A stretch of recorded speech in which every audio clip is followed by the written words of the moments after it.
People think that the hair grows straight up from the head right here. It usually doesn't grow straight up, it goes straight out from the head.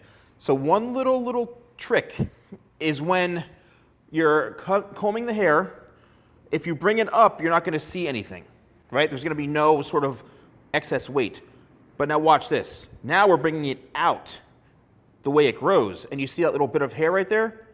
That little bit of hair is going to be a lifesaver for the layering, because when you bring this back, it's actually going to have a perfect flow to it, and you're not going to get any sort of harsh lines.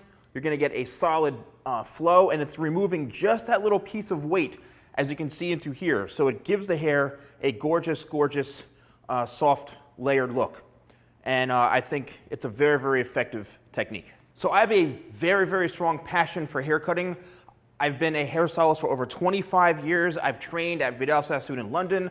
I've worked for major brands, and I've learned a lot about hair cutting and also just working on clients over the years.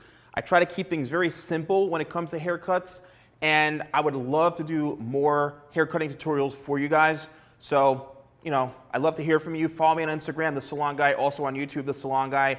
Engage here, leave some comments, and I hope you guys got some value from this video. Thanks so much for watching, and I'll see you next time for more videos with The Salon Guy.